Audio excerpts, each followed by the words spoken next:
Oh, I am about to burn it all to the ground and start again. It is coming up on a dry run December, and I don't know about you, but I am ready to hit the reset button. Let's go. Hi guys, it's Laura and I help you live a simpler, happier, more spacious life. And I promise there is a reason that I am in bed. I will get to that. Well, you know, apart from the fact that I'm tired. So tired. But a really quick heads up that the 2023 digital planner is available now, plus a free bonus December 2022 planner. I will leave a link in the description, but I will be using this throughout this video to show you how I am getting my life together. Go grab your copy after this video. But a lot of you will know that this started out as a really rough year for me health-wise. And honestly, I feel like I have been struggling to find my feet again. You know, when sometimes you get thrown off course, it can be really difficult to get yourself back on track. You know, you go from keeping up mode, maybe even getting ahead mode, to suddenly catching up mode. That's where I'm at. But instead of just scrambling blindly, I want to kind of pause, just take a step back, maybe strategize a little bit and start from scratch. Just get myself back to ground zero. I don't want to be doing things for the sake of doing things. I want to really re-evaluate. So I talked previously about foundational habits, you know, the things that I feel are the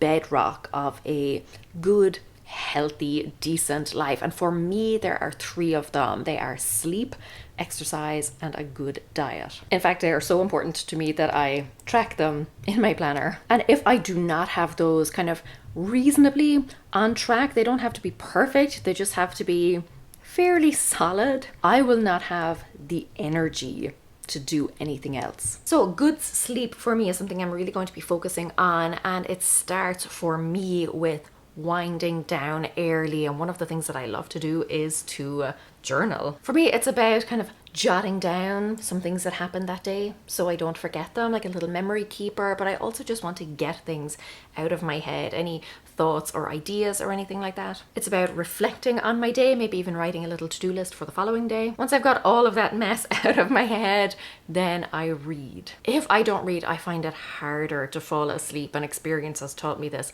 time and time again. Anytime I'm going through a period where I am sleeping really badly, it's because I am not taking the time to read for a little bit before bed. It's usually because I'm scrolling on my phone. Journaling and reading are the two things that help to focus and quiet my mind. If I do not have that focus, like, my mind just flies in a million different directions, and I find it really difficult then to fall asleep. So to make sure that I am doing both of those each night, I am leaving my iPad right beside my bed where I can quickly grab it and journal, plus the book that I am currently reading. My exercise levels are currently at a place where I am reasonably happy with them. I walk the dog twice a day. She's currently sleeping over there in the corner. And yeah, that's kind of pretty much it. But it gets me outside, I get fresh air, I'm moving and using my muscles, getting my heart rate up. I feel like for where I'm at right now, that's probably the best that it's going to get. So I just want to make sure that I'm definitely continuing that, particularly over the winter months, because it's so easy to not go on a walk, to find an excuse to stay inside where it's nice and warm, comfortable. So the walks are another thing that I jot down in my planner. And occasionally, I will have a little solo dance party. Again, another thing that just kind of gets my heart rate up, gets me moving, and I have fun doing it. So honestly, I want to try and incorporate more of those into my daily life. Next then is my diet, and I won't go into it in too much detail, but I do find that in the winter I tend to eat a lot more, and that's totally fine. I'm fine with that, but I just need to make sure that what I'm eating, all of that extra food that I'm eating, is not pure dirt. This past year, my diet has been all over the place because I have been suffering with chronic illness, and I've been trying to get to the root of it, like figure out what exactly is wrong and then heal it through food. So I have been trying different things and cutting out different things, and it's just been everywhere. I've been up and down all over the place. Now I really want to get into a better rhythm and routine with my meals. So I'm going to be using the new meal planner and shopping list just to kind of jot down some ideas of what I can eat throughout the week. I'm not going to be like super strict with it, but it's just to give me some ideas, some inspiration, because I know that if I don't know what I'm going to be having for my next meal, chances are greatly increased that I will just reach for something that is quick and easy, i.e. processed junk food. So I've got my space for breakfast, lunch and dinner. There's also a space for snacks because, you know, let's be realistic, I won't be cutting out snacks. And then based on that and based on what I have available, I can make my shopping list. And again, that will just ensure that when I go to make a meal, I have everything on hand, because like I said, if there is any obstacle between me and what I have planned to eat, I will reach for something that is just quick and easy. So if I go to make a dinner and I'm missing an ingredient, that's when I'll be pulling out the pizza. So that's what I'll be doing in terms of my foundational habits and how I'll be keeping myself on track. But now that I have kind of the basics of my health and well-being in place, it's time to turn outwards and look at my environment. Everyone is affected in some way by their surroundings, but if you are an introvert and a highly sensitive person like I am, it can affect you even more. Now, something that I started doing this year is in the list section of the planner, I have a list of all of the kind of main areas in my home, and I work through them one by one when I have time to kind of declutter and tidy them. And then when I get to the end of the list, I will just cycle back and start all over again. And it just means that all of the main areas are kind of taken care of on a reasonably regular basis. I don't have a set schedule or anything. I just get to it when I can, but I know what is next in the list to tackle. That has honestly worked out really well for me this year, so that's something that I'm going to be keeping up. I do want to try to get to each of those spaces in the next few years so that Christmas isn't like totally chaotic, because usually when all the decorations come out, that is when my carefully laid plans fall apart. And then I also want the post-Christmas cleanup to be that much easier and smoother. So I will be working my way through this list, and that will hopefully ensure that I start the new year with a clean, tidy slate. But there is one area in particular where I spend the vast majority of my waking hours, and that is my home office, and that needs some extra attention. I get overstimulated very easily, and a lot of stuff can quickly add up to a lot of overwhelm. It is a lot for me to process. Like, I look around and I'm thinking, what am I going to do with this stuff? Like, where will I put it? What category does it belong to? Should I declutter it? Should I keep it? If I keep it, where will it go? How will I store it? How will I organize it all? How will I decorate this space? And on and on. It's just like a constant mental to-do list anytime I see a lot of stuff. And being a perfectionist doesn't help, because I don't want to make a decision unless it is the perfect decision. It is exhausting, and frankly, I could use that brain space, that brain energy for better things. So I want to tackle all of this stuff, you know, put in the work up front and then reap the rewards of the lovely, calm, clean, tidy space. And then this can maybe take a break for a change. But obviously I'm not going to be able to tackle it all in one day, much as I would love to. So again, I'm going to be using the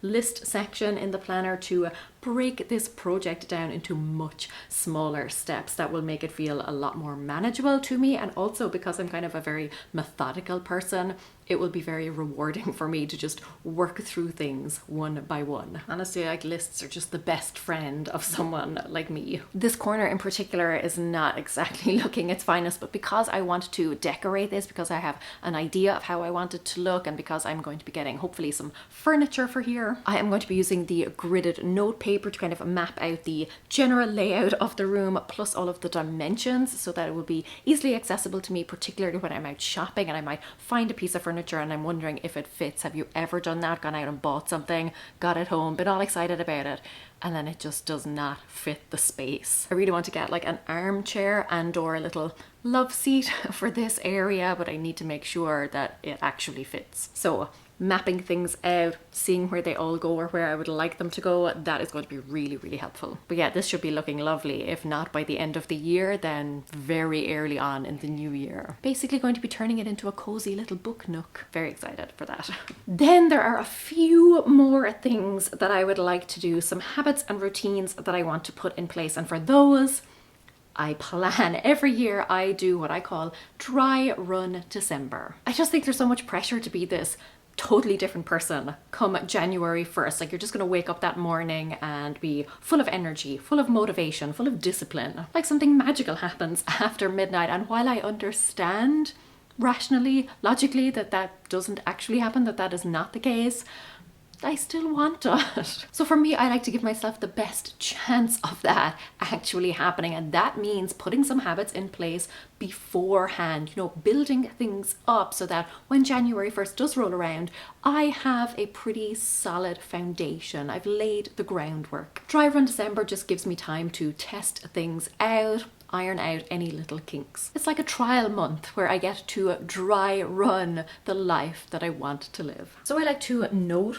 the habits that I want to build, and then I use the vision board at the start of each month to do that. I will find images that kind of represent what I'm trying to achieve. I am a very visual person, so this kind of at a glance reminder of what I'm working towards, I find very motivating. But I also start with the easiest way that I can kind of get myself on board with the habit. So for instance, instead of like completely overhauling my diet, I will focus on a smaller step that I can take, like just eating a vegetable with each meal. So once I have my vision board filled in, and honestly, I only pick a very small number of things to focus on to give myself the biggest chance of success, then I will add those habits to the habit tracker. It's just a really great way for me to monitor my progress. So if I'm only tracking one thing, I will just use the little tracker that comes on the vision board itself. If not, I will go to the dedicated trackers page where I have a little bit more space to spread out. Now, as a perfectionist, habit trackers work really well for me because I don't want to break the chain. Like I want to be able to fill in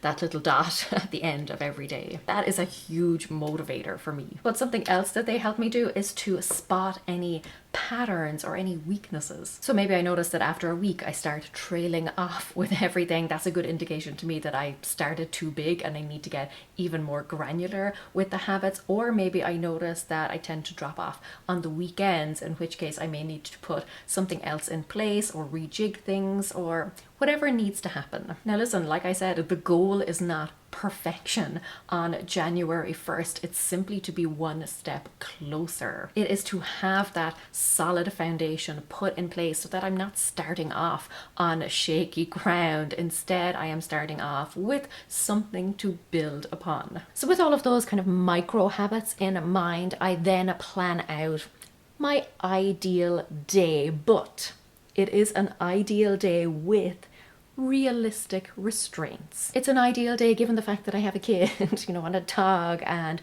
I would probably feel tired and hungry and unmotivated at multiple points throughout the day, and I will need breaks. And then I basically try and live that day as best I can and see how the actual reality of my days maps to my vision. So because I use the daily pages to kind of journal and jot down what's happening, what I'm doing, what I'm working on, it's a great way for me to get a very realistic view of my days. And it's also a nice memory keeper. It's a great way to look back and document all of the work that I'm doing and all of the progress that I'm making. I love looking back on these. It's my favorite thing about it, to be honest. It's like a planner and a memory keeper, a scrapbook, all rolled into one. That's why I called it My Life Story. It's because my life story is in these pages. Now again, because December is my dry run month, I am not expecting this to go according to plan every day, and honestly, not even most days. My aim for the month of December is simply to get myself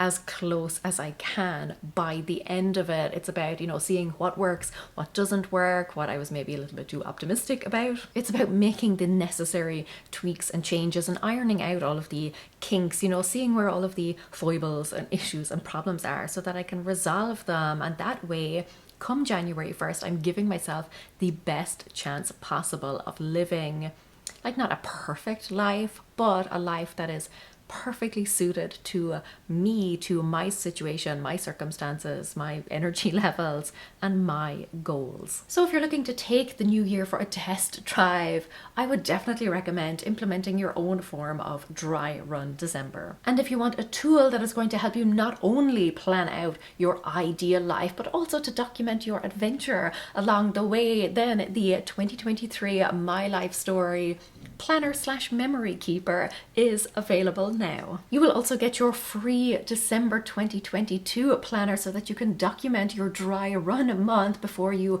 fully dive in and start building in 2023. Go grab it right now, and until next time, go raibh míle maith agaibh.